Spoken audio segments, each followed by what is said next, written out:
तो एक बार देख लो, ये वाले सारे क्वेश्चंस हो गए थे ना, फर्स्ट वाले, आई थिंक ये पूरे हो गए थे।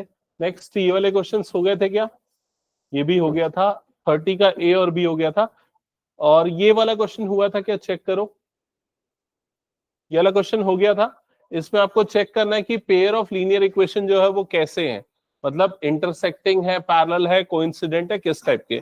तो पहले आपको इसको स्टैंडर्ड फॉर्म में कन्वर्ट करना पड़ेगा। उसके लिए स्टैंडर्ड फॉर्म में कन्वर्ट करने के लिए मैं ये दोनों टर्म्स को यहां शिफ्ट कर दूंगा। तो ये क्या बन जाएगा? 2x minus 5y minus 6 is equals to 0।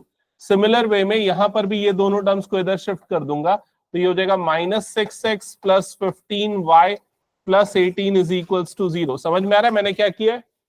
फिर a1 बाय a2 की वैल्यू कितनी आ जाएगी? -1/3। b1 बाय b2 की वैल्यू -1/3। c1 बाय c2 की वैल्यू भी क्या आएगी? -1/3। तीनों इक्वल तो लाइंस कैसी होती है? कोइंसिडेंट। तो इसका ऑप्शन सी जो है वो करेक्ट होगा। ठीक है, चलो नेक्स्ट क्वेश्चन पे आगे बढ़ते हैं। हाँ बोलो। हाँ पहले मैं ये प्रीवियस ईयर वाला क्वेश्चन मैं करवा देता हूं, इसमें कुछ ग्राफिकल होगा तो बता दूंगा। ठीक है, नेक्स्ट ये वाले क्वेश्चन जल्दी से चेक करो, क्वेश्चन नंबर 2 और 3।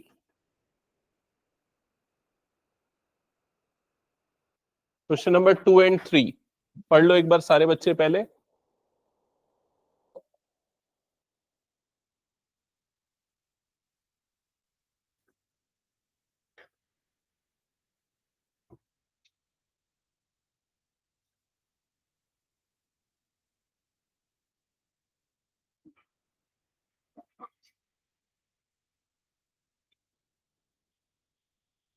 पढ़ लिया?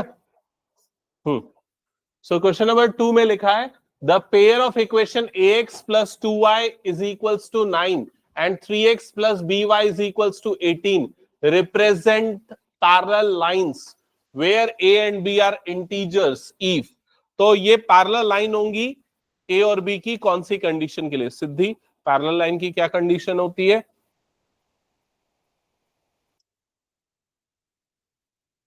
तोषा क्या कंडीशन होती है?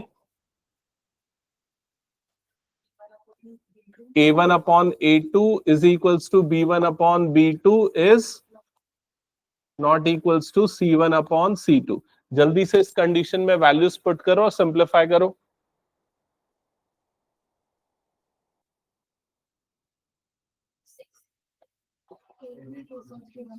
a1 की वैल्यू कितनी है? ऐसा देखना नहीं है, सॉल्व करना है इसको जल्दी। जिनका हो गया वो 29 करो। तो a1 की वैल्यू यहां पर कितनी आ जाएगी? a। तो यहां पर आ जाएगा a अपॉन a2 की वैल्यू कितनी आएगी? तो a2 यहाँ x का कोफिशिएंट क्या है? 3। तो a upon 3 is equals to b1 by b2। तो b1 बाय b2 मतलब कितना हो जाएगा? 2 by b। That is equals to 2 by b। That should not be equals to कितना होना चाहिए? c1 बाय c2 मतलब कि 9 बाय 18। एक बार चेक करो, यहां तक समझ में आया क्या सबको? सिंपली वैल्यू पुट किया। हाँ, आंसर डी होगा। Okay, yes correct. तो इन दोनों को क्रॉस मल्टीप्लाई कर दो तो A B is equal to कितना आ जाएगा? 6। ऑप्शन डी इसका सही आंसर होगा। क्या ये सबका आ गया? चलो नेक्स्ट क्वेश्चन स्टार्ट करो, क्वेश्चन नंबर 29।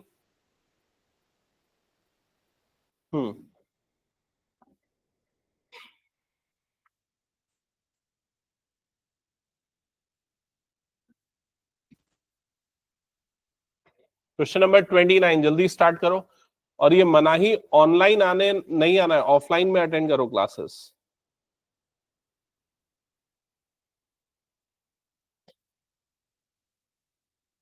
सबने पढ़ लिया क्वेश्चन? हाँ बता जीवन क्या लिखा है? पढ़ जल्दी से और समझाना, एक्सप्लेन करना।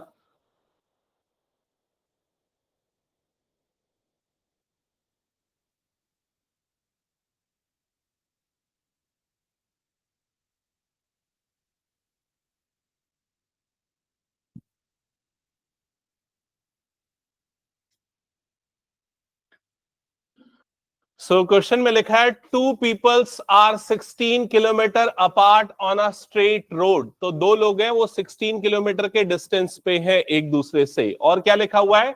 दे starts walking at the same time दोनों एक ही टाइम पे वॉक करना स्टार्ट करते हैं। तो यहां पर 2 पॉइंट्स बना लो, पॉइंट ए और पॉइंट बी, दोनों के बीच का डिस्टेंस ले लो 16 किलोमीटर। पहले ग्राफिकली समझते जाते हैं इसको। 2 पॉइंट्स मार्क करो, एक पॉइंट ए, दूसरा पॉइंट बी, दोनों के बीच का डिस्टेंस ले लो 16 किलोमीटर। क्या ये किया सबने? पॉइंट ए और ये हो गया पॉइंट बी, दोनों के बीच का डिस्टेंस यहां पर हम मार्क कर देते हैं 16 किलोमीटर। ठीक है, अब इस वाली लाइन के बाद क्या लिखा हुआ है? If they walk towards each other with different speeds, मतलब ए किसकी तरफ जा रहा है? बी की तरफ, और बी किसकी तरफ जा रहा है? ए की तरफ, टूवर्ड्स ईच अदर। तो ये दोनों जाके कहीं ना कहीं एक तीसरे पॉइंट सी पे आके मिलेंगे, क्योंकि ए इधर जा रहा है और बी इधर जा रहा है। क्या ये क्लियर हो गया? दोनों की स्पीड अलग है, तो मान लेते हैं ए की स्पीड है x किलोमीटर पर आवर और बी की स्पीड है y किलोमीटर पर आवर। ठीक है, if they walk towards each other with different speed they will meet in 2 hours। तो दोनों को यहां तक पहुंचने में कितना टाइम लगा है? 2 hours का। तो यहां पर टाइम आपको दिया हुआ है 2 hours। क्या ये फिगर समझ में आ गया सबको? ये फिगर बनाना चाहिए आप लोगों को एग्जाम्स में अगर ऐसे क्वेश्चन आते हैं तो। फिर उसके बाद रिमेनिंग पार्ट पढ़ो क्वेश्चन का, क्या लिखा हुआ है?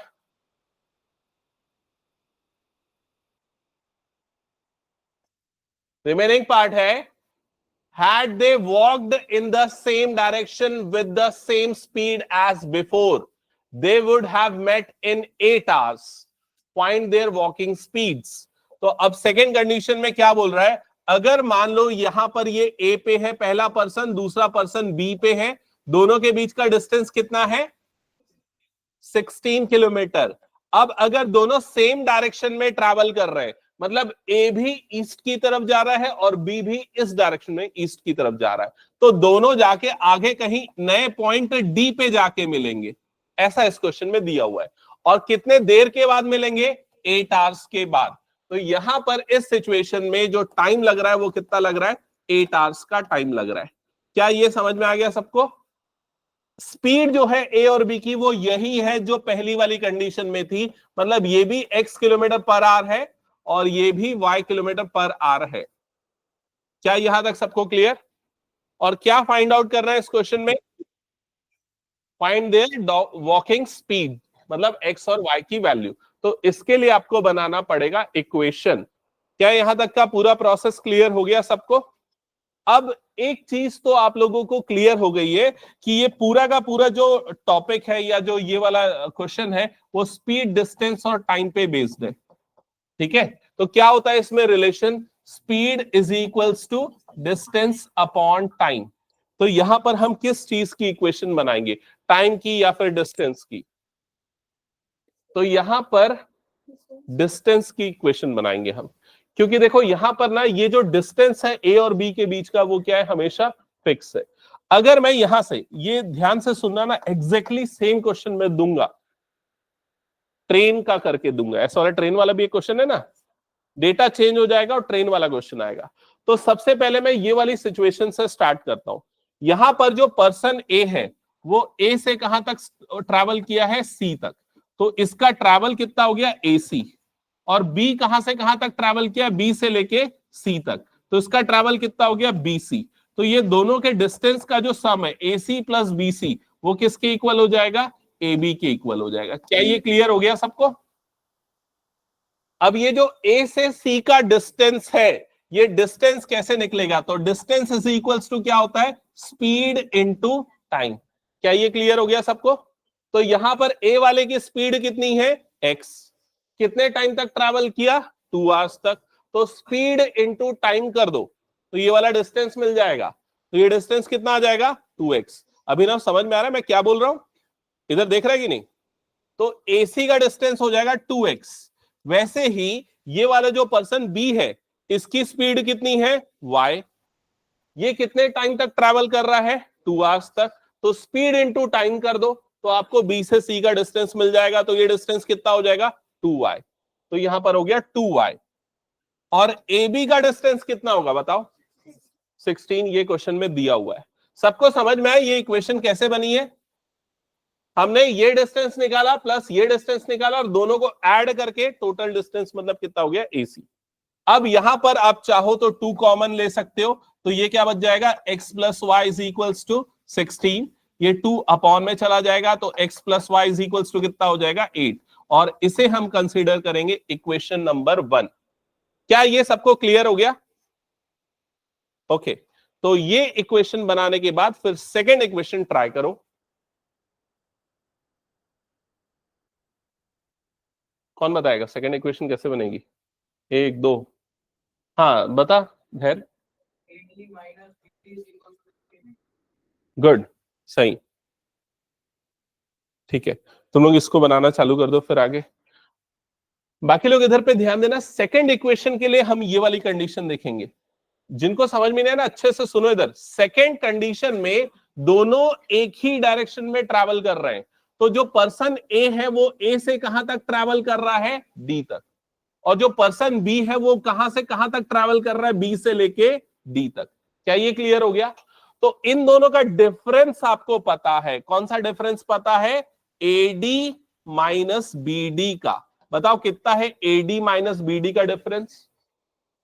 एडी में से बीडी माइनस करोगे तो क्या हो जाएगा? एबी हो जाएगा, जो कितना है 16। तो एडी माइनस बीडी कितना हो गया? 16। अब एडी ये डिस्टेंस कैसे निकलेगा? स्पीड इंटू टाइम से। स्पीड कितनी है इसकी? x। टाइम कितना लग रहा है? 8 आवर्स। तो एडी का डिस्टेंस कितना हो जाएगा? 8x। समझ में आया? तो यहां पर लिखोगे 8x माइनस बीडी का डिस्टेंस कितना हो जाएगा? BD, B का स्पीड और टाइम, स्पीड इंटू टाइम मतलब कितना हो जाएगा? ये 8y, that is equals to कितना हो गया? 16।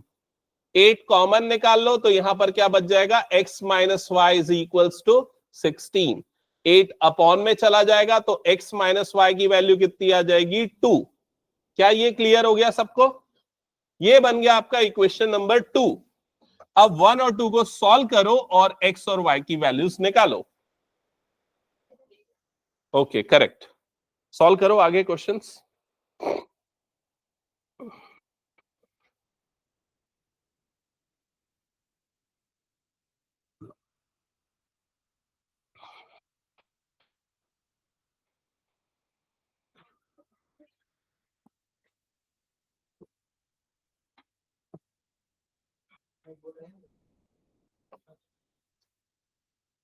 हो गया? हटा दूं सबका ये क्वेश्चन?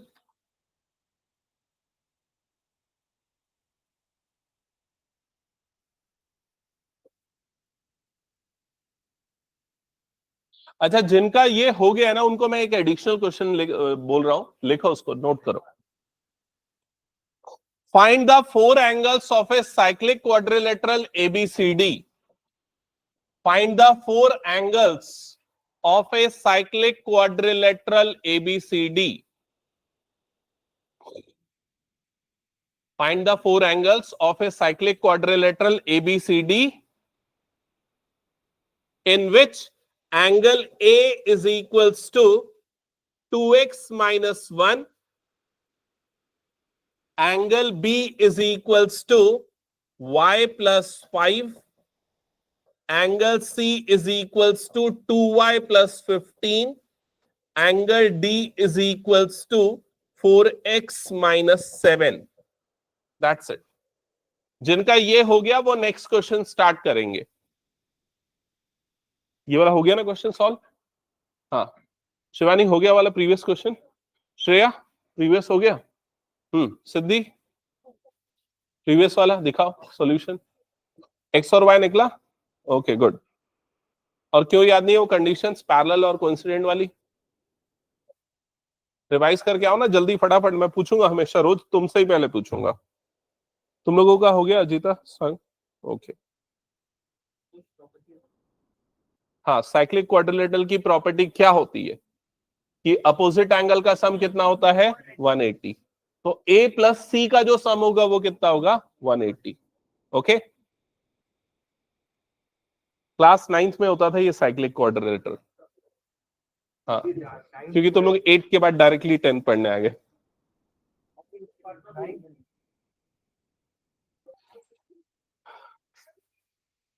नमस्ते।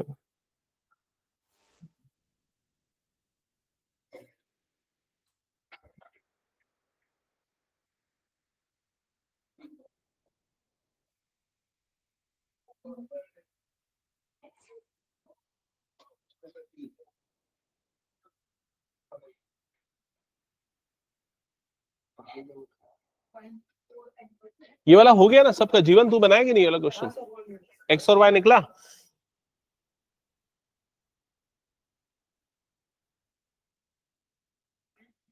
देखा तो कहाँ निकला है? ठीक है।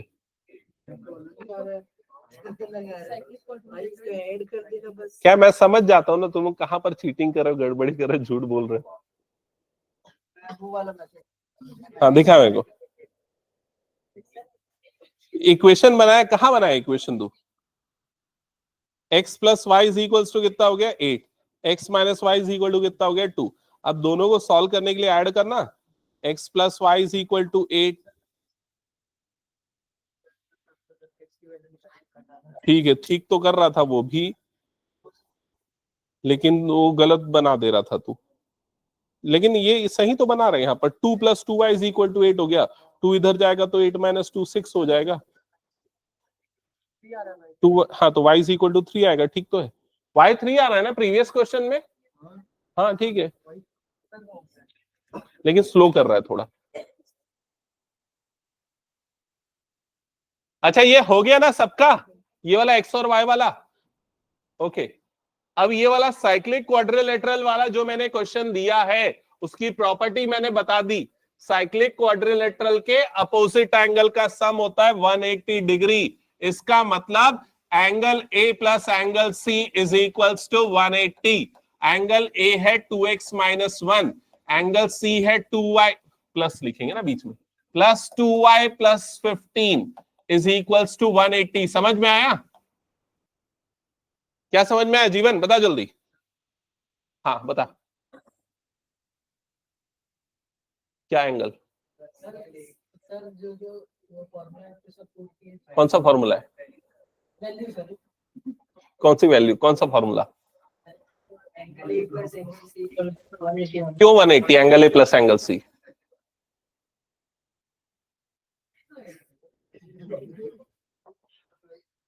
ठीक है, तो सुना सारे बच्चे इधर जिनको पता नहीं है, साइक्लिक क्वाड्रिलेटरल उसे बोलते हैं जिस क्वाड्रिलेटरल के चारों वर्टेक्स किस पे आते हैं? सर्कल पे।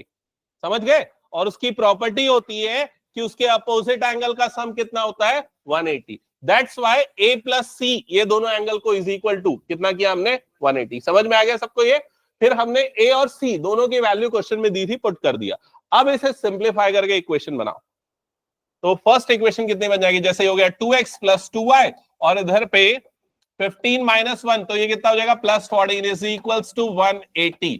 ये 14 इधर जाएगा तो 2x plus 2y is equals to 180 minus 14। So 2 common निकला, x plus y is equals to 180 minus 14 कितना होता है? 166। यही होता है ना? ठीक है, फिर इधर पे जाएगा अपॉन में x plus Y is equals to 166 by 2। 2 से डिवाइड कर दो, तो 2 से डिवाइड करने पे कितना आ रहा है? ये 83। 83 आएगा क्या?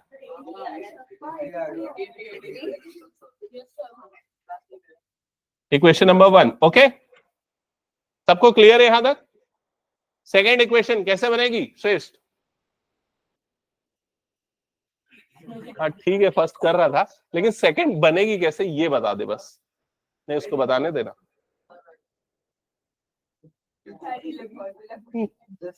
किसमें?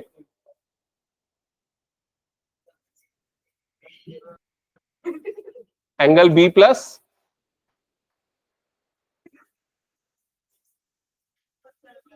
यार इतना क्या मुश्किल है? मैं कभी कभी ये सोचता हूं, ABCD ये साइक्लिक क्वाड्रिलेटरल है, अपोजिट एंगल का सम 180 होता है, इसलिए मैंने A प्लस सी 180 लिया। दूसरे अपोजिट एंगल कौन से हैं? B प्लस डी, तो इन दोनों का भी सम कितना होगा? 180। समझा कि नहीं? तो वैल्यू किस में पुट करना है और किसकी पुट करना है? बी और डी की वैल्यू पुट करना है यहां पर। जल्दी कर, इक्वेशन 2 निकाल। आगे आंसर क्या है, एक्स और वाई? 33 और 50। ओके ठीक है। हाँ, फाइंड 4 एंगल्स, तो मतलब एंगल निकालना पड़ेगा, ठीक है। तो सेकंड वाली इक्वेशन भी बन जाएगी आई थिंक, y प्लस 5 और plus 4x minus 7 is equals to 180। समझ तो गए हो ना सारे बच्चे? ये जिसने सॉल्व नहीं किया वो जगह छोड़ देना। सेकंड इक्वेशन क्या आ रही है बताओ तो एक बार। 4x प्लस 180 2 की 3 182, इसको ले लोगे इक्वेशन नंबर 2। फिर 1 और 2 को सॉल्व कर लोगे। कैसे सॉल्व करोगे? सब्सट्रैक्ट करके। हो जाएगा ना सॉल्व आगे? क्या ये मैं हटा दूं? 4x plus Y is equals to 182 और इधर पे x plus Y is equals to 83। Subtract करेंगे तो सब्सट्रैक्ट करने पे 4x माइनस एक्स ये हो जाएगा 3x, plus Y minus Y कटेगा, इन दोनों का डिफरेंस आएगा 99, जिससे x की वैल्यू आएगी 99/3, काटने पे ही आएगा 33। तो x is equals to 33। x की वैल्यू 33 इक्वेशन 1 में डालोगे, you will get y is equals to 50। x और y यहां पर पुट करना, चारों एंगल मिल जाएंगे। हटा दूं ये क्वेश्चन फिर मैं? चलो, जिसने सॉल्व नहीं किया जगह छोड़ो, सॉल्व कर लेना, इसको इंपॉर्टेंट है। आगे बढ़ते हैं नेक्स्ट क्वेश्चन पे। तो क्वेश्चन नंबर 34 ये वाले क्वेश्चन कितने मार्क्स के आते हैं? 4 नहीं है, 4 तो केस स्टडी आता है, ये 5 का है मेरे ख्याल से। 5 मार्क्स वाला क्वेश्चन है। हाँ चलो देखते हैं कौन कितना मार्क्स स्कोर करता है। अगर नहीं पढ़ाया मैंने, नहीं हेल्प किया, तो कितना स्कोर करते हो? स्टार्ट करो, स्टार्ट बाय योर ओन।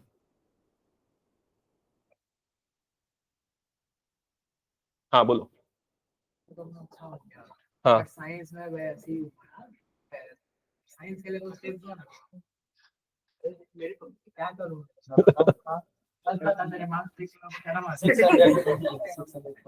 सुनना, उसको एक ही बार में 10th पास करना है, तेरे से क्यों लेगा टिप्स? हाँ अभी अभी ये क्वेश्चन बना, फिर डिस्कस करते। कौन सा क्वेश्चन? ठीक है, बहुत अच्छा क्वेश्चन पूछा, मैं बोर्ड में बताऊंगा इसको, ठीक है। ये वाले क्वेश्चन कवर करने हैं मुझे। ओके ये सबने ट्राई करना स्टार्ट किया। अब ये बताओ, ये क्वेश्चन, ये वाला क्वेश्चन अगर आता तो कितने बच्चे छोड़ देते, अटेम्प्ट ही नहीं करते? नहीं करते, ओके। बाकी लोग अटेम्प्ट करते, ओके ठीक है। तो जो लोग अटेम्प्ट नहीं कर सकते होते उनके लिए मैं यहां पर हेल्प कर रहा हूं। जो लोग कर सकते हो अपना स्टार्ट करो, कंटिन्यू करो, ठीक है। तो पहले मैं उनको क्वेश्चन समझा रहा हूं। क्या लिखा है? अ train travels at a certain average speed for a distance of 54 kilometre. तो आपको सबसे पहले ना यहां पर लिख देना है distance, d is equals to 54 kilometre, ठीक है। And then travel a distance of 63 kilometre at an average speed of 6 kilometre per hour more than the first speed. और फिर से दूसरा एक और डिस्टेंस है, और वो डिस्टेंस कितना है? 63 किलोमीटर का।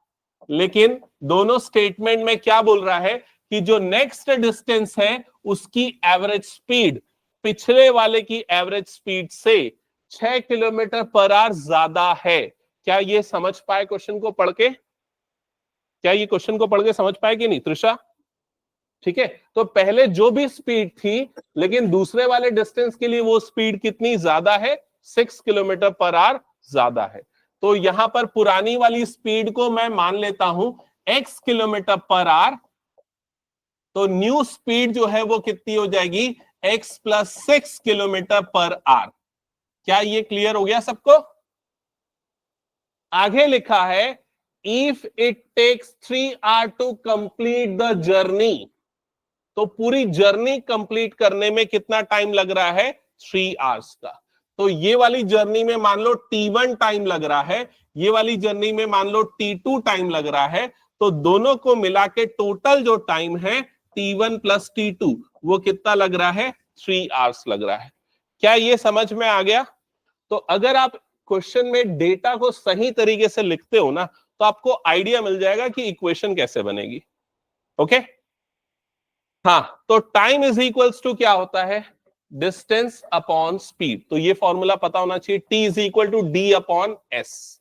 अब यहां पर कितना टाइम लगा, तो यहां पर मतलब यार मैंने थोड़ा डेटा को ऐसे अरेंज किया ना, ये वाला डेटा के लिए जो टाइम लग रहा है वाला टाइम कितना लिया है मैंने, T1 लिया है ना। ये वाला डिस्टेंस, ये वाली स्पीड, तो जो टाइम लगा उसको मैंने क्या मान लिया, T1। तो कितना हो जाएगा T1 का वैल्यू बताओ, 54 अपॉन x, ये वाला डिस्टेंस ट्रैवल करने का टाइम।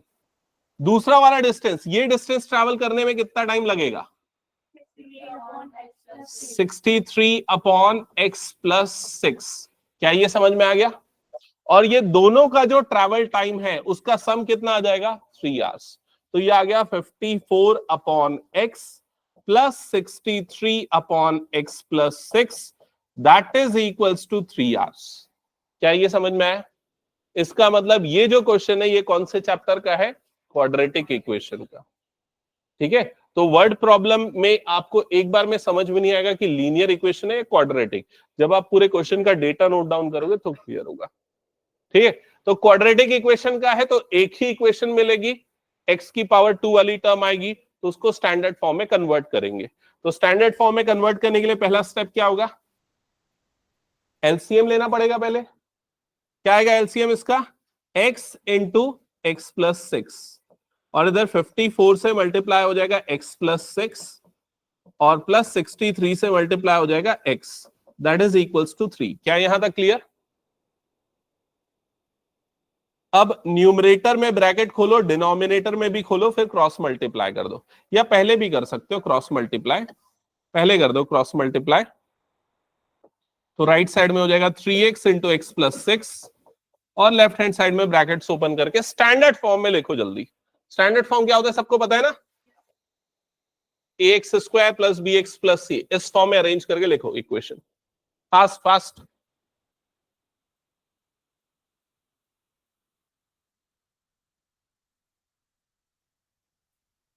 आ गया था ना?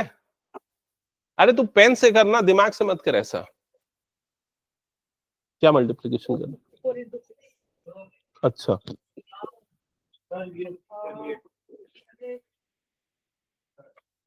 एक सेकेंड ना, तूने ये गलती किया, देखिए यहां पर ये x दोनों से मल्टीप्लाई होगा ना, तो एक्स स्क्वायर और 6x क्यों नहीं लिखा इसको,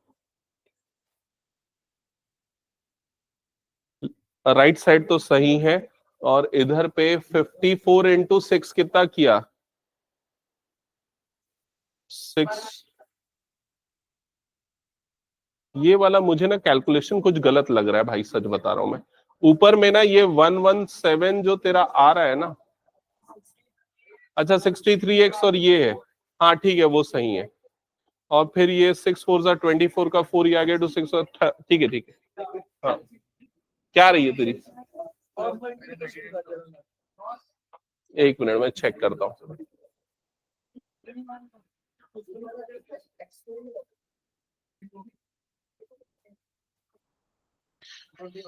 सबसे पहले इधर पे 54x प्लस 324, ये 324 आया प्लस 63x, चेक करो एक बार ऐसा कुछ आया क्या लेफ्ट साइड में, ये दोनों का एडिशन कितना हो जाएगा, 117x plus 324 is equal to, right side में 3x मल्टीप्लाई होगा x के साथ, क्या हो जाएगा 3x स्क्वायर प्लस 18x। क्या ये क्लियर? अब इसके बाद ये सारी टर्म को उधर भेज दो जहां पर 3x स्क्वायर वाली टर्म है, तो ये क्या हो जाएगा, 0 बचेगा यहां पर, और राइट साइड में 3x square plus 18x minus 117x और माइनस 324। चेक करो यहां तक आया क्या सबका, ठीक है। अब इसके बाद 0 is equal to 3x square, इन दोनों का डिफरेंस हो जाएगा माइनस 99x, -324। तो स्टैंडर्ड इक्वेशन अभी ये आ रही है कि एक बार चेक करो तो यहां तक कितने बच्चों का आ गया, हैंड रेस करके बताओ मुझे। हाँ बिल्कुल निकलेगा 3 कॉमन। हाँ यहां तक आने के बाद 3 कॉमन निकालो।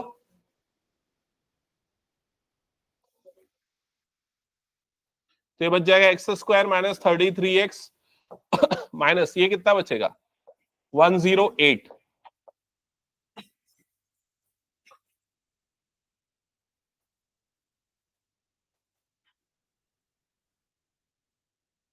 यहां तक आएगा सबका। अब इसके बाद क्या करते हैं, हाँ इसके बाद दो चॉइस है, क्वाड्रेटिक फॉर्मूला के लिए निकालना पड़ता है डिस्क्रिमिनेंट, मिडिल टर्म स्प्लिट करने का दूसरा ऑप्शन है। मैं मिडिल टर्म स्प्लिट ट्राई करता हूं क्योंकि मिडिल टर्म स्प्लिटिंग यहां ज्यादा आसान होगा, 2-3 गेस में ही पता चल जाएगा। देखो ये टर्म है नेगेटिव जिसको स्प्लिट करना है, और जिसमें स्प्लिट करना है कि प्रोडक्ट कितना आ जाए -108। क्या ये क्लियर हो गया? तो मैं इसको एक नेगेटिव और एक पॉजिटिव में तोड़ूंगा। एक नेगेटिव मैं ले लेता हूं -34, तो पॉजिटिव क्या लेना पड़ेगा +1, तभी एडिशन कितना आएगा -33। क्या आएगा मल्टीप्लीकेशन दोनों का -34, तो ये फेल हो गया, ये चाहिए। अगला लेता हूं -35, तो दूसरा क्या लेना पड़ेगा +2। समझ रहे हो ना, इसको एक बढ़ा रहा हूं और इसको भी एक बढ़ाते जा रहा हूं, तो दोनों का मल्टीप्लीकेशन कितना आएगा, 35 का डबल कितना होता है 70, फेल हो गया। अगला क्या लूंगा, एक और बढ़ा देता हूं तो -36, तो इधर पे क्या लेना पड़ेगा +3। अब 36 × 3 कितना होता है 108। समझ में आएगी नहीं? तो 2-3 गेस में ही पता चलेगा कि किसमें स्प्लिट होगा। स्प्लिट होगा -36x और +3x में। तो ये रफ वर्क है ना, इसको फेयर में मत करना तुम लोग। तो x² - 36x +3x -108 is equals to क्या हो गया 0। फिर यहां से कॉमन निकलेगा, क्या कॉमन निकलेगा x, ये बच जाएगा x - 36। दूसरे वाले में से क्या कॉमन निकलेगा +3, यहां पर बच जाएगा x - 36 is equals to 0। Factorise होगा, दो फैक्टर बनेंगे, एक तो ये वाला दूसरा ये वाला। x की दो वैल्यू मिलेंगी, बताओ क्या क्या वैल्यू आएगी x की 36 एंड -3। हम कौन सी वैल्यू को लेंगे 36, क्योंकि x हमने क्या लिया है speed, speed can not be negative, तो जो एक्चुअल स्पीड होगी उस ट्रेन की वो होगी 36 km/h। समझ में आ गया सबको? तो स्पीड, डिस्टेंस और टाइम वाले क्वेश्चन के आने की प्रोबेबिलिटी है 90%। समझ रहे हो ना? ये दोनों चैप्टर से आ सकता है, लीनियर से भी आ सकता है या फिर क्वाड्रेटिक से भी आ सकता है। हटा दो इसको फिर मैं। चलो नेक्स्ट क्वेश्चन करते हैं, पाइप और सिस्टर्न वाला क्वेश्चन, पाइप और टैंक वाला क्वेश्चन, या टैप और टैंक वाला, जो भी बोलो।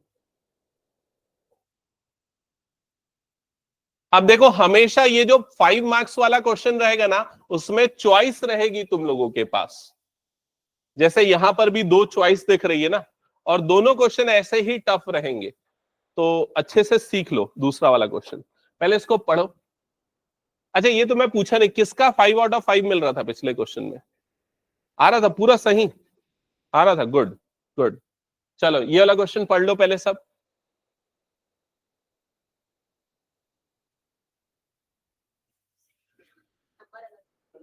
हम्म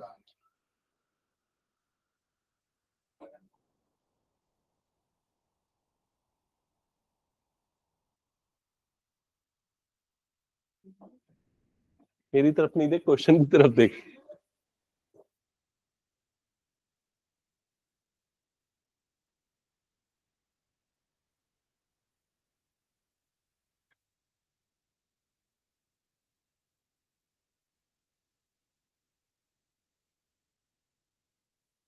अभिनव समझाएगा क्वेश्चन?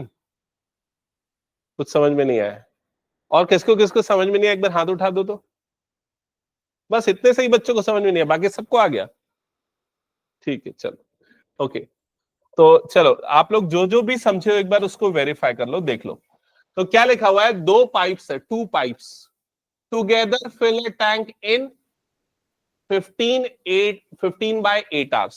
तो दो पाइप्स है, मान लो ये वाला पहला वाला पाइप है पाइप ए, ये दूसरा वाला पाइप है पाइप बी, ये दोनों मिलके पूरे टैंक को कितने टाइम में फिल करते हैं? टोटल टाइम कितना लग रहा है? 15/8। ये पूरा का पूरा मेरा रफ वर्क है ना, समझ गए ना, एक रफ वर्क है ताकि मैं इमेजिन कर पाऊं क्वेश्चन क्या है। The pipe with larger diameter takes 2 hours less than the pipe with smaller diameter to fill the tank separately. ये वाली लाइन का मतलब समझ में आया? The pipe with larger diameter मतलब ये बड़ा वाला जो पाइप है ये 2 घंटे कम लेता है एज कंपेयर टू स्मॉलर वाला पाइप। अगर ये अकेले फिल कर रहा है तो समझ में आ रहा है? तो अगर ये अकेले ऑन है तो इसको अकेले इस टैंक को फिल करने में अगर 10 घंटे लगते हैं तो छोटे वाले पाइप को 2 घंटे ज्यादा लगेंगे, मतलब कितने लगेंगे? 12 घंटे लगेंगे। समझ में आया? या अगर छोटे वाले को 15 घंटे लगते हैं तो उसको 2 घंटे कम लगेंगे, मतलब कितने लगेंगे? 13 घंटे लगेंगे। क्या ये क्लियर है? जब इंडिविजुअली कर रहे हैं। लेकिन ये वाला टाइम कौन सा टाइम है? जब दोनों के दोनों ऑन है तो इतने टाइम में पूरा फिल हो जाएगा। क्या ये क्लियर हो गया question? Find the time in which each pipe can fill the tank separately. मतलब सेपरेटली, अगर अकेले ये ऑन है तो कितने टाइम में फिल करेगा, अगर अकेले ये ऑन है तो कितने टाइम में फिल करेगा। समझ में आ गया सबको क्वेश्चन अभी? तो हम स्टार्ट कैसे करेंगे? हम मान लेंगे कि ये जो बड़ा लार्जर डायमीटर वाला टैप है या पाइप है उसको लगते हैं x आवर्स पूरे टैंक को फिल करने में। तो स्टेटमेंट लिखो, let the pipe with larger diameter, let the pipe with larger diameter takes x hours, takes x hours, takes x hours to fill the tank separately, to fill the tank separately। जो लिख रहे हो समझ में आ रहा है ना? Larger diameter वाले पाइप को अकेले फिल करने में x hours का टाइम लगेगा। So the pipe with smaller diameter, so the pipe with smaller diameter will take तो छोटे डायमीटर वाले पाइप को कितना टाइम लगेगा अकेले फिल करने में? हाँ बताओ कितना लगेगा? x+2 या x-2, क्या लगता है? x+2। इसको 2 घंटे ज्यादा लगेंगे तो ये कितना आ जाएगा? x+2 hours to fill the tank separately। क्या ये समझ में आ गया सबको? ओके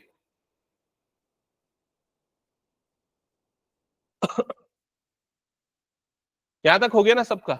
अब इसके बाद सबसे इंपॉर्टेंट चीज है, तो इसके लिए सारे बच्चे ना मेरी बात ध्यान से सुनना, क्योंकि अगर इसको सुनोगे तभी आपको क्वेश्चन आगे समझ में आएगा। ठीक है? हम यहां पर इधर इधर इधर सामने ध्यान दें, हम यहां पर 1 घंटे का कैलकुलेशन करेंगे कि 1 घंटे में कितना पोर्शन ऑफ वाटर फिल होता है। ठीक है? जैसे मान लो तुम लोग किसी एक काम को 10 घंटे में कंप्लीट करते हो, तो 1 घंटे में कितना काम कंप्लीट करोगे? उसका 1/10 कंप्लीट करोगे, मतलब 1/10 कंप्लीट करोगे। समझ में आ रहा है?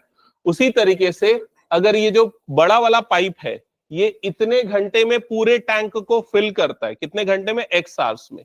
तो 1 घंटे में कितना पोर्शन फिल करेगा उसका? कितना फिल करेगा? 1/x। वैसे ही छोटा वाला पाइप 1 घंटे में कितना पोर्शन फिल करेगा? 1/x+2। समझ में आया कि नहीं ये चीज? तो यहां पर हम लिखेंगे the amount of water, the amount of water filled by both the pipes in 1 hour, in 1 hour is given by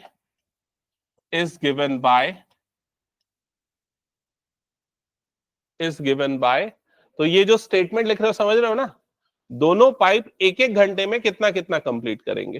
हाँ तो बताओ क्या लिखूं यहां पर अब मैं,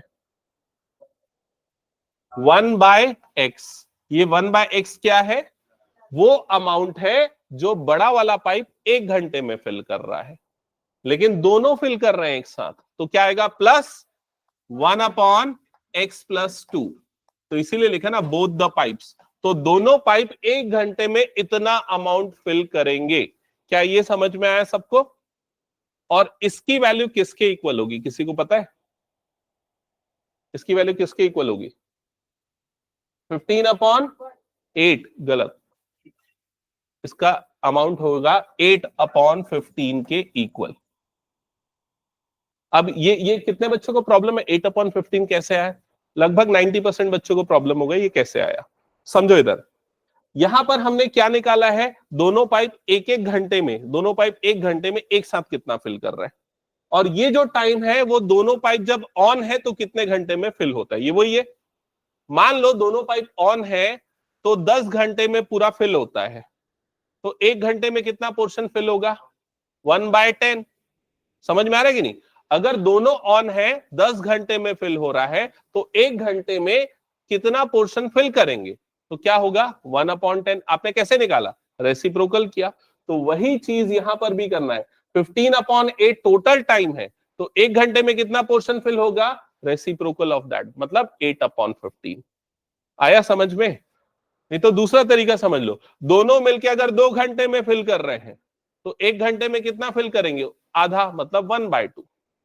दोनों मिलके अगर 3 घंटे में फिल कर रहे हैं तो एक घंटे में कितना फिल करेंगे, 1/3।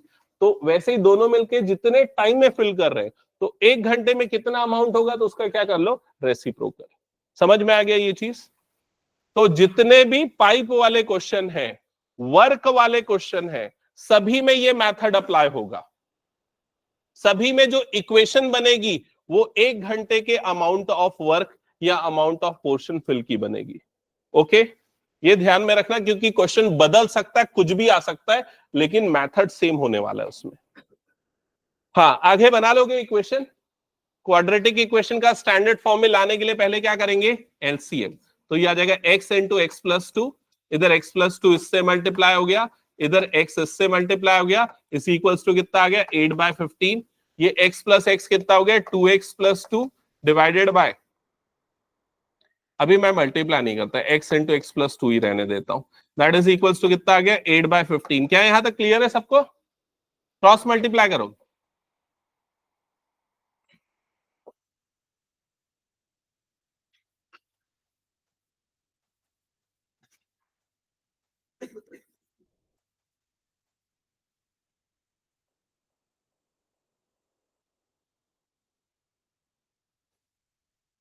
समझ में आ रहा है ना कैलकुलेशन?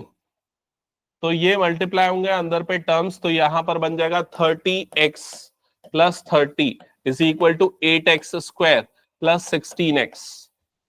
फिर उसके बाद ये दोनों टर्म्स को इधर भेज दो, तो यहां पर आ जाएगा 0, 8x² plus 16x minus 30x minus 30, तो ये हो गया 0। इधर पे आ जाएगा 8x² और प्लस 16 माइनस 30 मतलब कितना हो जाएगी माइनस 14x माइनस 30।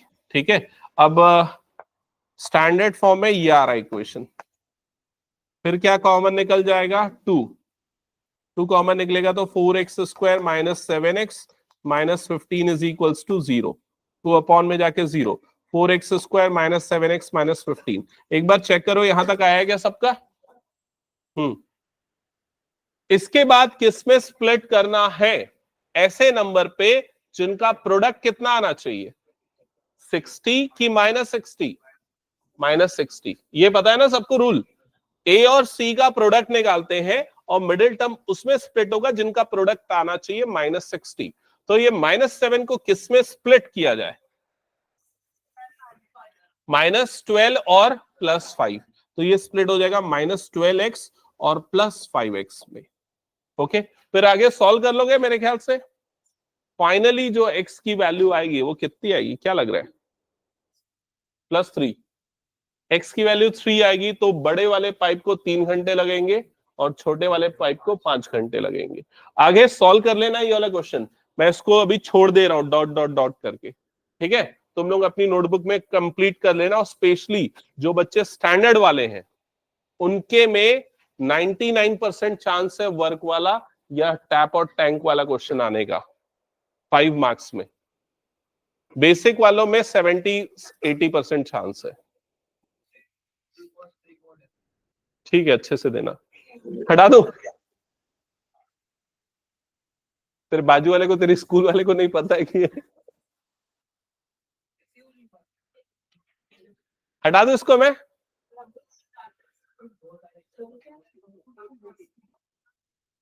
चलो नेक्स्ट करें। अब एक क्वेश्चन जो अभी पूछ रहा था मुझसे रुद्राक्ष, हाँ बोलना क्या है क्वेश्चन।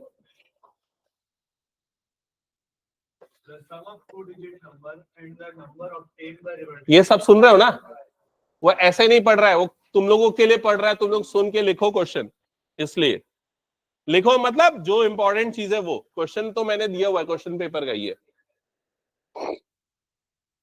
हाँ बोलो।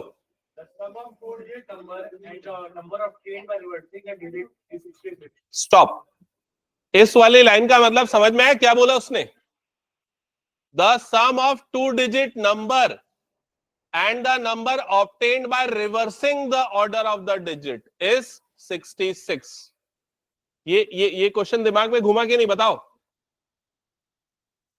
मान लो एक नंबर है 36, ये 2 डिजिट नंबर है, इसके डिजिट को रिवर्स कर देंगे तो नंबर क्या बन जाएगा? 63। तो इन दोनों का सम कितना आएगा? कितना आएगा इन दोनों का सम? 99। क्या ये क्लियर? उसी तरीके से कोई दूसरा 2 डिजिट नंबर है, तो वो नंबर और उसके डिजिट को जब रिवर्स कर दिया तो जो नंबर मिला, दोनों का सम कितना आ रहा है? 22 बोला ना, 66। दोनों का सम कितना आ रहा है? 66। ओके, तो जब भी 2 डिजिट वाला क्वेश्चन आएगा तो आपका सबसे पहला प्रोसेस होगा कि जो 1s डिजिट है उससे आप ले लो x, और जो 10s डिजिट है उसे ले लो y। तो वो जो नंबर होगा, नंबर विल बी, क्या होगा बताओ नंबर? अगर 1s डिजिट x है, 10s डिजिट y है, तो नंबर क्या होगा? 10y plus x। ये कितने बच्चों को समझ में नहीं आता कि ऐसा क्यों हुआ? नहीं आता तुम लोगों को समझ में, तीनों को? आखिरी बार बता रहा हूं, समझ में आया तो ठीक, नहीं आया तो रट लेना, ठीक है? देख ले, अगर मान ले कोई नंबर है 56, तो 6 कौन सा डिजिट है? 1s digit. 5 कौन सा डिजिट है? 10s digit. तो हम इसको क्या लिख सकते हैं? 5 इंटू 10 प्लस 6, ऐसा लिख सकते हैं ना? तो जो तेरा 10s डिजिट है उसको 10 से मल्टीप्लाई कर दो और उसको में 1s डिजिट को ऐड कर दो। तो बस वैसे ही है, यहाँ 1s डिजिट x है, 10s डिजिट y है, तो इसलिए 10y प्लस x, ये वो नंबर हो गया। समझ में आया अभी? तो ये एक्चुअल नंबर है, लेकिन जब इसके डिजिट को रिवर्स कर देंगे, डिजिट को रिवर्स मतलब x और y को बदल देंगे, तो जो रिवर्स जो नंबर मिलेगा वो क्या होगा बताओ जल्दी? वो हो जाएगा 10x प्लस y। क्या ये समझ में आ गया? रिवर्स किए मतलब कि जो नंबर जैसे 36 था, तो 6 को इधर और 3 को इधर, 63 बन गया, समझा? रिवर्स मतलब डिजिट को आगे पीछे बदल दिया। ओके, तो ये नया नंबर बना। अब जो दोनों नंबर का सम है वो कितना गिवन है? 66।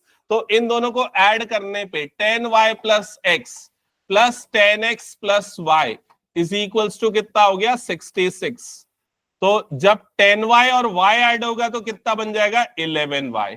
10x और x ऐड होगा कितना बन जाएगा? 11x। तो 11x plus 11y is equal to 66। समझ में आया? 11 निकला common, x plus y is equals to 66। तो x प्लस y की वैल्यू कितनी आ जाएगी? 66 बाय 11 दैट इज 6। तो x प्लस y की वैल्यू आ गई 6। एक बार चेक करो, यहां तक क्लियर है सबको? ओके, इसके बाद अभी क्वेश्चन खत्म नहीं हुआ था, उसने सिर्फ आधा पढ़ा था, बाकी क्या लिखा है पढ़ो।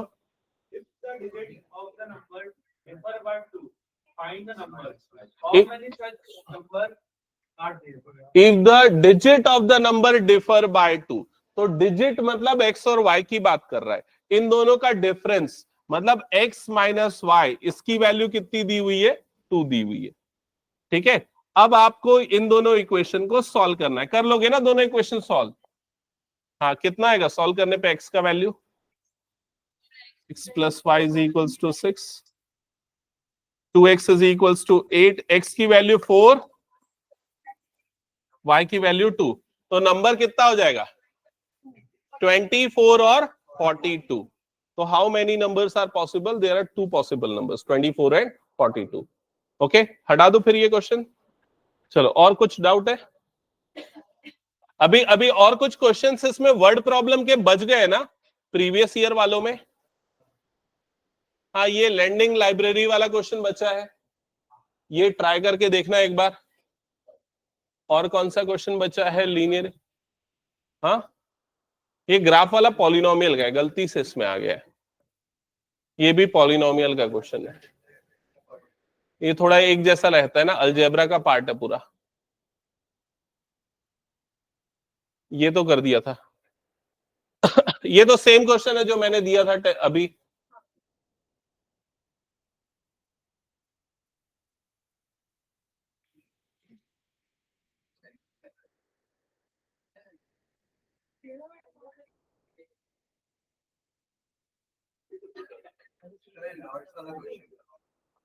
कौन सा वाला? एक सेकेंड ना, मैं देख रहा हूँ कौन कौन से क्वेश्चंस हैं, एक साथ बताता हूँ।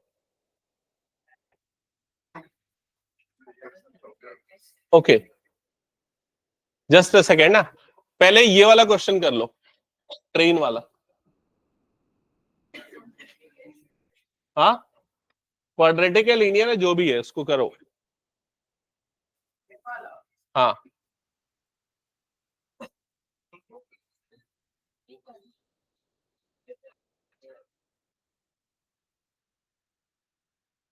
और जो मैंने पेपर दिया था शीट, उसमें से सारे क्वेश्चन बनाए कि नहीं? बना ली? तुम लोग रुके थे, कितना क्वेश्चन बनाया दिखाना भी मुझे।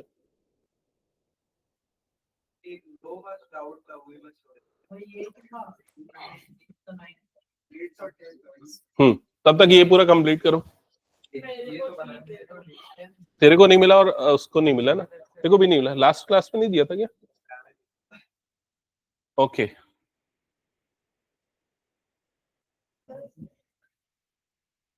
हाँ सॉल्व करो तब तक इस क्वेश्चन को, मैं प्रिंट दे रहा हूँ।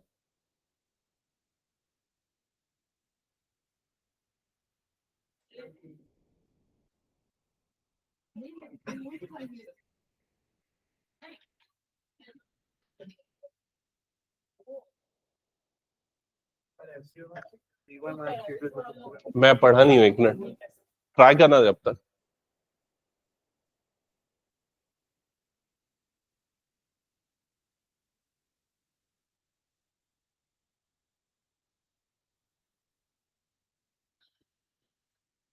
गलत आएगा, और दिया हूं मैं, पेजेस है ना उसमें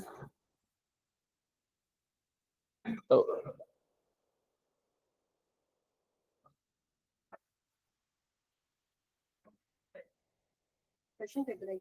हाँ, वो प्रैक्टिस पेपर है, होमवर्क टाइप।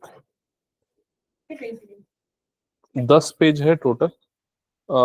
आई थिंक आ जाएगा जितने हैं उसमें, 1 2 3 4 5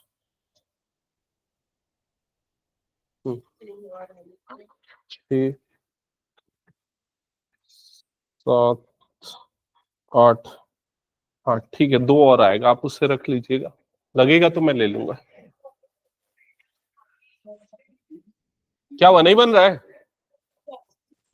किसको किसको नहीं मिला? अरे वो उसी का है, 2 पेज है। नहीं ऐसा नहीं है, एक पूरा वर्ड प्रॉब्लम है और एक टेस्ट पेपर है। और किसको? संगीता, बाकी सबको मिला है, तुमको भी नहीं मिला है? एक ही है, वो आगे पीछे नहीं निकाल पाया हूं। आया क्या एक और? नहीं आया है? मैं दे रहा हूँ ना, मैं वहीं से दे रहा हूँ प्रिंट। बना क्या किसी से ये क्वेश्चन? जल्दी बनाओ, जल्दी बनाओ। और किसी से नहीं बन रहा है क्या ये, तो बताओ मुझे। नहीं बन रहा है?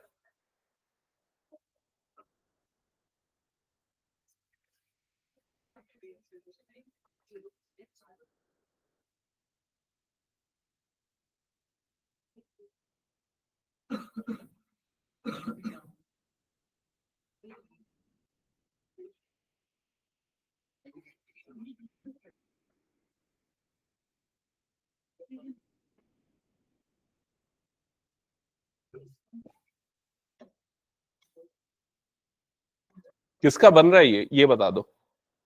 शिवानी नहीं बन रहा है? तोषा बन रहा है? ओके। तनय और किसी का? श्रेया नहीं? मुझे नहीं पता, लीनियर भी हो सकता है, क्वाड्रेटिक भी हो सकता है। चल एक बार मैं क्वेश्चन एक्सप्लेन करता हूं फिर देखते हैं। A train covered a certain distance at a uniform speed. If the train would have been 6 km per hour faster, it would have taken 4 hours less than the scheduled time. तो ये जो लंबा सा स्टेटमेंट है ना, इसमें बहुत सारी चीजें दे दी गई है। तो सबसे पहले कोई सर्टेन डिस्टेंस डी ट्रैवल कर रहा है ट्रेन, ठीक है, और किसी यूनिफॉर्म स्पीड से ट्रैवल कर रहा है, और इस स्पीड को हम ले लेते हैं, वो क्या है, x किलोमीटर पर आवर, ठीक है। तो उसको जो टाइम लगेगा, वो टाइम अभी मेंशन किया गया नहीं किया है, यहां पर कोई टाइम मेंशन नहीं किया है। लेकिन अगर उसकी स्पीड बढ़ जाए, उसकी स्पीड कितनी हो जाए, s is equals to x plus 6, अगर ये उसकी स्पीड हो जाए किलोमीटर पर आवर, तो उसको जो टाइम लगेगा वो 4 घंटे कम लगेंगे एज कंपेयर टू दिस। हाँ श्री ले लो शीट। हाँ, तो यहां वाले टाइम को हम ले लेते हैं t1 और ये वाले टाइम को ले लेते हैं t2। तो यहां पर क्या हो जाएगा, t1 minus t2 is equals to कितना हो जाएगा, 4। t1 माइनस t2 होगा, क्योंकि यहां पर ज्यादा टाइम लगेगा ना, स्पीड कम है, यहां पर कम टाइम लगेगा। क्या ये क्लियर हो गया? स्पीड ज्यादा हो गई, फास्टर हो गया, टाइम कम लगेगा। क्या ये समझ में आया? यहां तक क्वेश्चन अभी खत्म नहीं होना है, और पढ़ना है। And if the train were 6 kilometre per hour slower, अब थर्ड केस दे दिया, अगर ट्रेन की speed 6 kilometre per hour slower हो गई, तो s इज इक्वल्स टू क्या ले लेंगे अब हम, x minus 6 kilometre per hour, then it would have taken 6 hour more than the scheduled time. तो अब जो इसको टाइम लग रहा था, मान लो ये टाइम कितना लग रहा था, t3, तो वो 6 आवर्स ज्यादा है एज कंपेयर टू प्रीवियस। तो अब यहां पर क्या बन जाएगा, t3 minus t1 is equals to कितना हो जाएगा, 6 आवर्स। क्या ये समझ में आया क्या? तो ये 3 अलग अलग स्पीड दी हुई है और टाइम का डिफरेंस दिया हुआ है। डिस्टेंस वगैरह कुछ नहीं गिवन है, लेकिन डिस्टेंस हमेशा यहां पर फिक्स है, तो मैं d को हर सिचुएशन में ले लेता हूं y के इक्वल, क्योंकि डिस्टेंस सेम ट्रैवल कर रहा है। तो d को मैंने ले लिया y। तो जो टाइम का कैलकुलेशन होगा फर्स्ट सिचुएशन में, टाइम क्या हो जाएगा, डिस्टेंस अपॉन स्पीड, मतलब कितना हो जाएगा, y अपॉन x। यहां पर कितना हो जाएगा, y अपॉन x प्लस 6, और यहां पर कितना हो जाएगा, y अपॉन x माइनस 6। एक बार चेक करो, यहां तक सबको समझ में आ गया क्या? तीनों सिचुएशन में हमने टाइम कैलकुलेट कर लिया। अब इसके बाद हमें फाइंड क्या करना है, find the length of the journey. Length of the journey मतलब आपको y की वैल्यू फाइंड आउट करनी है। क्वेश्चन समझ में आ गया यहां तक? अब आप क्या करो, जो आपने ये t1 t2 t3 की वैल्यू निकाली है, उनको इस इक्वेशन में पुट करो। तो जब सबसे फर्स्ट इक्वेशन में यहां पर हम t1 और t2 की वैल्यू रखेंगे, तो t1 की जगह पे आ गया y upon x, minus t2 की जगह पे क्या आ जाएगा, y upon x plus 6, that is equals to कितना हो गया, 4। क्या ये समझ में आया सबको? अब इसे सिंप्लीफाई करो। तो कैसे सिंप्लीफाई करोगे, एलसीएम। तो क्या आ जाएगा LCM, x into x plus 6, और ये आ जाएगा y into x plus 6 minus x y, that is equals to 4। एक बार चेक करो, यहां तक क्लियर हो गया सबको? फिर ब्रैकेट ओपन होगा, तो यहां पर क्या बन जाएगा, x y plus 6y minus x y divided by x into x plus 6 is equals to 4। अब ये वाली टर्म्स कैंसल आउट हो जाएंगी, ये दोनों टर्म्स। तो यहां पर आपके पास क्या बच जाएगा, 6y upon x plus 6y upon x into x plus 6 that is equals to 4। अब इसे भी क्रॉस मल्टीप्लाई कर दो, इसे भी क्रॉस मल्टीप्लाई करोगे तो ये क्या हो जाएगा, 6y is equal to 4x x plus 6। समझ में आया? ये 2 से कट जाएगा, 2 2 जा और ये 2 3 जा, तो ये कितना हो जाएगा, 3y is equals to 2x into x plus 6। एक बार चेक करो यहां तक क्लियर हुआ क्या? और अब इसे इक्वेशन नंबर 1 देके यहीं पर छोड़ दो। ठीक है, अब निकालो इक्वेशन नंबर 2। तो इक्वेशन नंबर 2 कहां से निकलेगा, T3 माइनस T1 यहां से निकलेगा। तो T3 माइनस T1, तो T3 की वैल्यू कितनी हो गई, y upon x minus 6, minus T1 की वैल्यू कितनी हो गई, y upon x, that is equals to 6, y upon x that is equals to 6। अब अगेन एलसीएम लो, तो एलसीएम आ जाएगा x माइनस 6 इंटू एक्स, ये इससे मल्टीप्लाई होगा तो x y minus y into x minus 6 is equals to 6। Bracket open होगा, x minus 6 into x, और इधर पे हो जाएगा x y minus x y plus 6y, ये दोनों टर्म कटेंगी। 6y इसे भी मैं क्रॉस मल्टीप्लाई कर देता हूं, तो 6y is equal to 6 into x minus 6 into x, ये 6 और ये 6 भी कट जाएगा, तो y की वैल्यू यहां पर कितनी आ जाएगी, x माइनस 6 इंटू एक्स, ये आ गई y की वैल्यू, और इसे हम इक्वेशन नंबर ले लेंगे 2। समझ में आया यहां तक? अब इक्वेशन नंबर 1 और इक्वेशन नंबर 2 दोनों को सॉल्व करके हम वैल्यू निकालेंगे x और y की। कैसे सॉल्व करेंगे, जो हमें y की वैल्यू मिली है ना 2 में, उसे 1 में पुट कर देंगे। तो 1 में जब मैं पुट करूंगा तो 3 अंडर ब्रैकेट y की जगह पे क्या पुट हो जाएगा, x minus 6 into x put हो जाएगा, that is equals to 2x under bracket x plus 6। समझ में आ रहा है? अब जब सिंप्लीफाई करोगे तो ये x और ये x कट जाएगा, तो यहां पर क्या बच जाएगा, 3 इंटू एक्स माइनस 6, और ये हो जाएगा 2 into x plus 6। Brackets open करो तो ये हो जाएगा 3x माइनस 18, और ये हो जाएगा 2x प्लस 12। अब ये 2x को इधर भेजो, माइनस 18 को उधर भेजो, तो लेफ्ट में हो जाएगा 3x माइनस 2x, राइट में हो जाएगा 12 प्लस 18, तो x इज इक्वल्स टू कितना आ जाएगा, 30। बट हमें x नहीं, हमें क्या निकालना है, y। तो जो x की वैल्यू 30 मिली है उसे यहां रख दो, तो y इज इक्वल्स टू कितना हो जाएगा, 30 माइनस 6 इंटू 30, 30 माइनस 6 कितना होता है, 24 इंटू 30, तो ये आ जाएगा 0, 3 4 जा 12 का 2, ये आ गया 1, 3 2 जा 6 प्लस 1 7, तो आंसर आएगा 720। तो फाइनल आंसर होगा 720 किलोमीटर। समझ में आया? पूरा सॉल्व कर देते हैं, पहले जो वैल्यू दी थी तो वो क्वाड्रेटिक इक्वेशन मिलता हमको। किसको सॉल्व कर देते? एक से एक को मल्टीप्लाई नहीं किया ना। हाँ, एक्चुअली क्या है ना, ये लीनियर और क्वाड्रेटिक कंबाइंड है। मल्टीप्लाई करने के बाद भी बन सकता है, लेकिन उसके पहले करोगे तो ज्यादा आसान होगा, क्योंकि यहाँ पर x और x डायरेक्ट कट गया, नहीं तो फिर तेरे को सिंप्लीफाई करना पड़ेगा।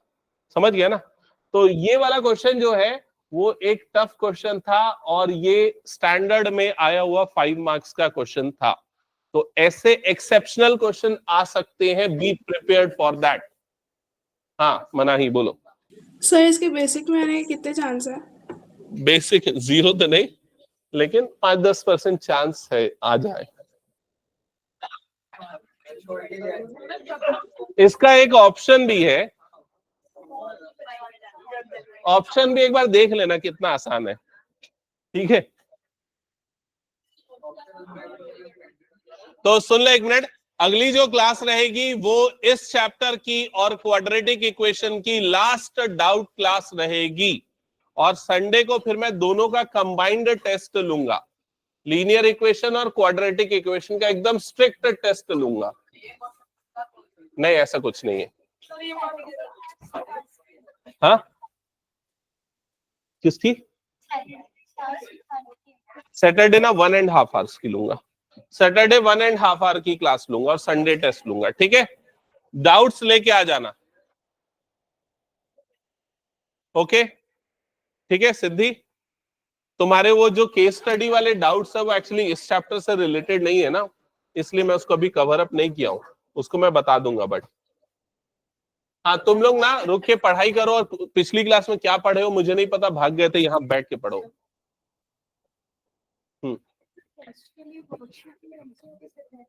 हाँ हाँ, और प्रीवियस ईयर वाले ये वाले क्वेश्चंस देख लेना एक बार, ये तो लगभग मैंने करवा दिए, ओके।